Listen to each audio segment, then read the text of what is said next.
trying to learn how to use my new toy, but it ain't working.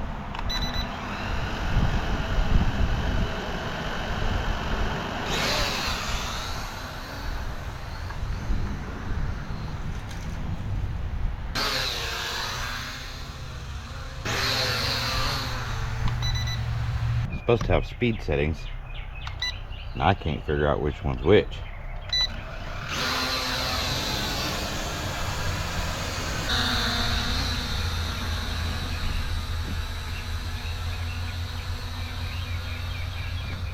I don't know. I can't seem to get it to do much of anything else, really. Look at this. See those fire ants?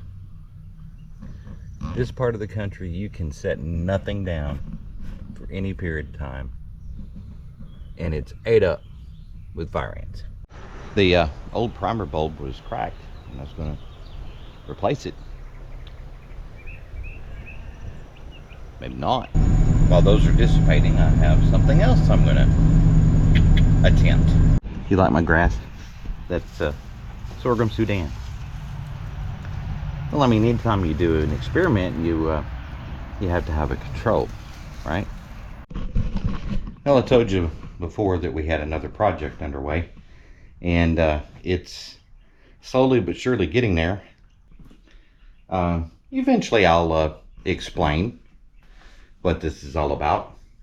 It is so warm, sweating so hard, I can't see what I'm doing.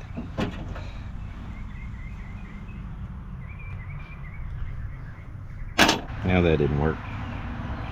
And yes, before you ask, I got the replacement part the same place I got the drone. So, should I be surprised? Wanted to real quickly update you on a girl that casted. It's been about 3 weeks now. Casting is when they get on their back somehow. And not only did she cast, but she also managed to apparently break her leg. And she did it in a spot where we really couldn't do anything as far as splinting it. But she is getting around good, eating good, still healthy, putting a little bit of weight on it. So it'll be a slow process, but she's getting there. She gets around good in here. She's just not far enough along to turn out onto the main field yet.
Just got to keep them from sliding in the tank. I had that happen a few weeks ago.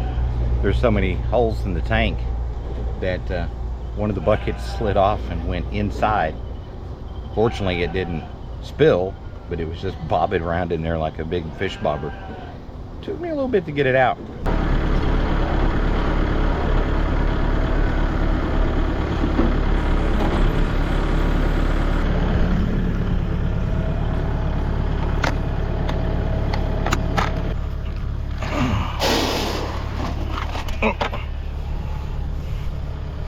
Got run over.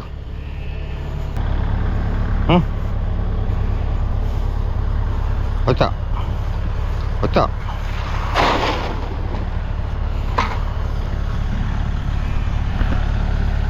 Yes, Jayla, I see you're limping. Gotta get them fly sprayed, which is not easy because they don't like it at all anymore. They used to. They They used to like it because they knew that meant the flies were going to leave them alone. But lately, they don't care for it too much. Alright, so I'm going to go get the rams, get their water tank, and then come back and get the cows' tanks.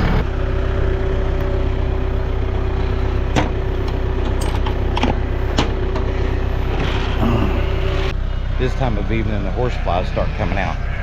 So you'll see the calves running for the barn, or the tail flying, because something's after them.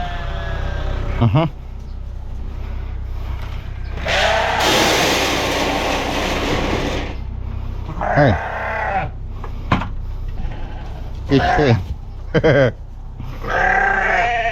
When these bull calves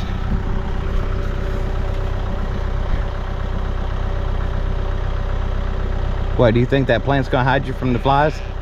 Huh? Nope. Apparently I lost the bucket. Stop and pick it up.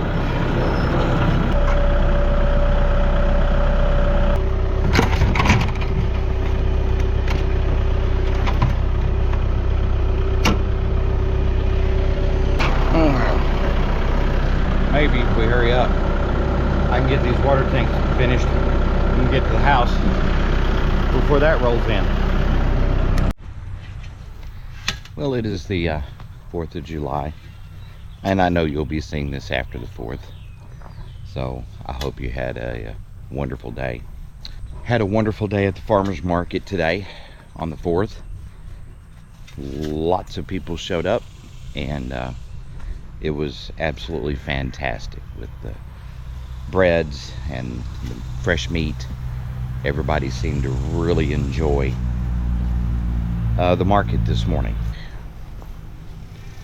And also, I come to you today with a heavy heart. We had something happen last night that's just kind of shook us a little bit. Our beloved cat Roy passed away last night. Hardest things about having pets or livestock is knowing that they're not going to always be with you. Roy was unique. He was with us for, best I can figure, near 15 years. Came to us young.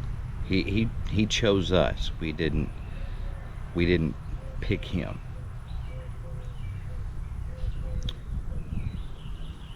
But if I could do it again, I would. So I've been trying to find a place that I thought he would enjoy. Being close to the family,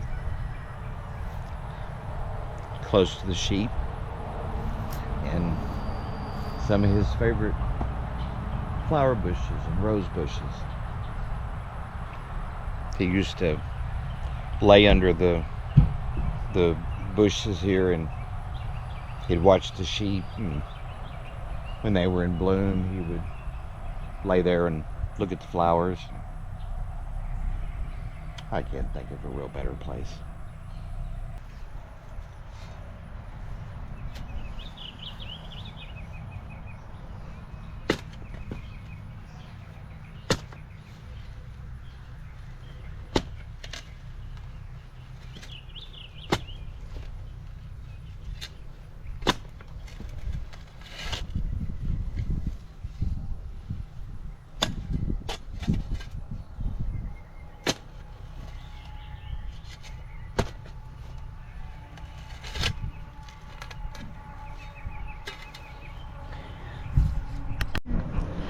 Well, get over here and get the pigs fed. The pigs continue to blaze new trails. We've rebuilt this pen about 3 or 4 times, and they just continue to find new ways to dismantle it. Come on, guys. Watch out. Watch out.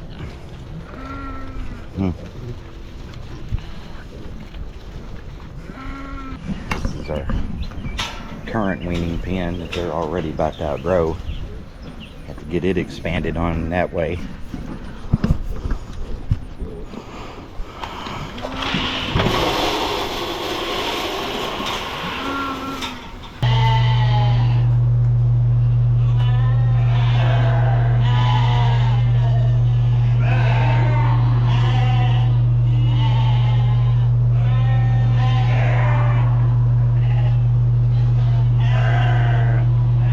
It is going to be a busy day today, even if I only get a third done what I'm planning on.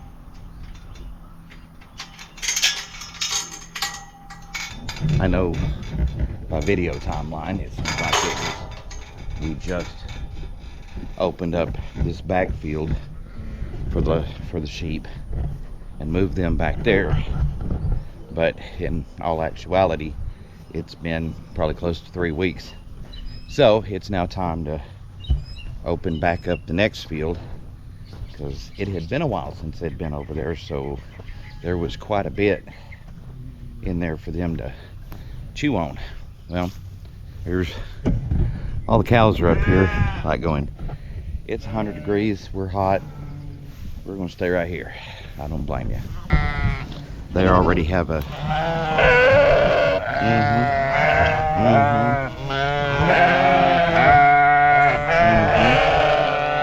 I'm coming. I'm opening it this way, so you're gonna have to come around.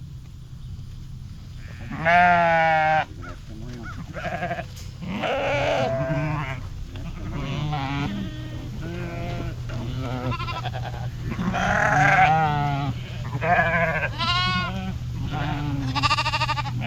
There we go.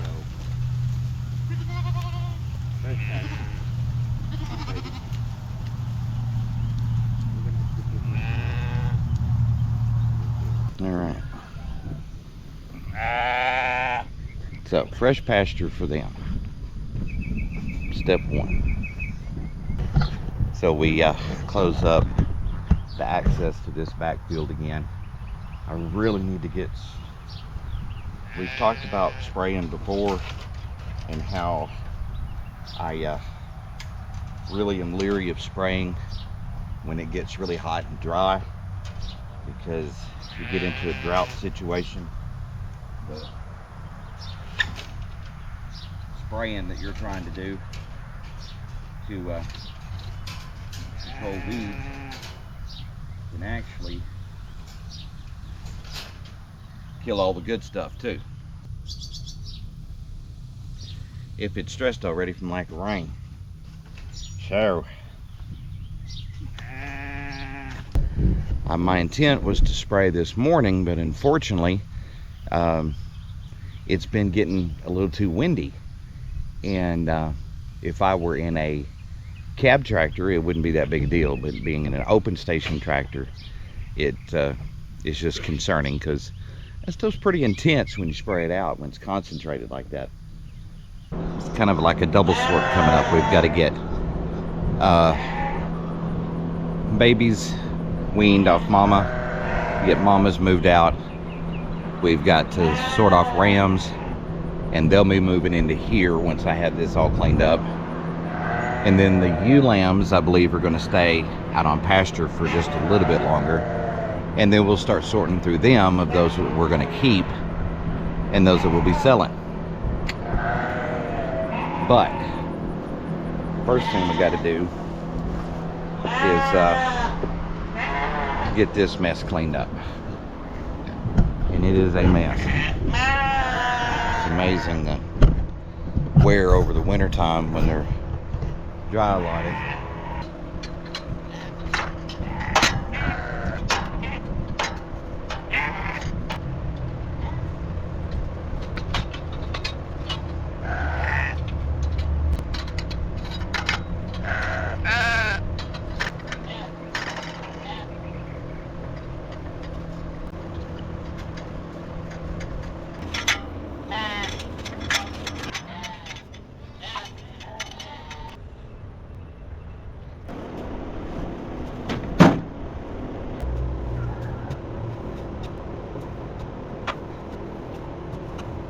Now that's the problem with most of the reset work being in the summertime, is the heat. Oh, I'm gonna have to dig this one out. It is buried. So it's gonna be a while.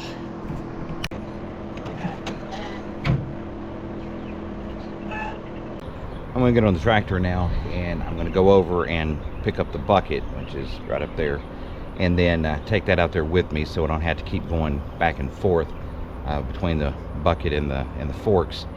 if I need the forks again once I get the bucket on. So it'll just kind of limit having to run back and forth, opening and closing gates. So let me get this around there. I'll get some of those heavier pieces moved. I'm not moving them out because I'm not real sure where I want to put them even temporarily for right now.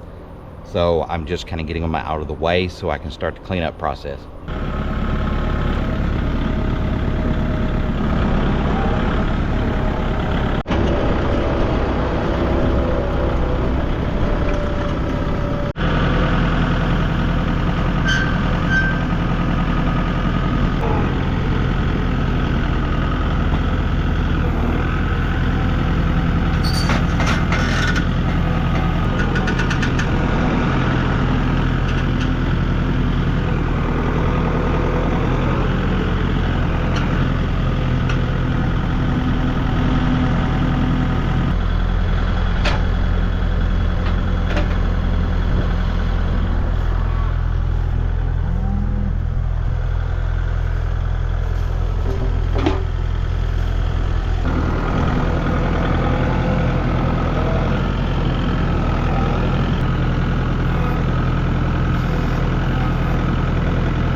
This vantage point, and it looks like we've accomplished quite a bit. It does. It's about 3 hours worth of work, but I'm fixing having to stop for a little bit. I ran out of water probably about an hour ago, which in this heat, that's not a good thing. Anyway, I'll see if I can pull up a before picture and kind of do a comparison.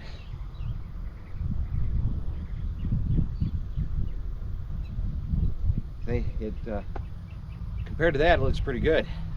But when you look at the lot, you're going, what have I done? Oh, my knee. Well, when you come around and look at it this way, for three and a half hours work, you're like, what have I done? Yeah, It was so wet under that hay that once I broke through that top core that was dry, I just sank down. It was so wet underneath that hay top that, you know, the top of the dirt like that right there looks really dry, but you get about 6 inches down and you have that just pretty much mud.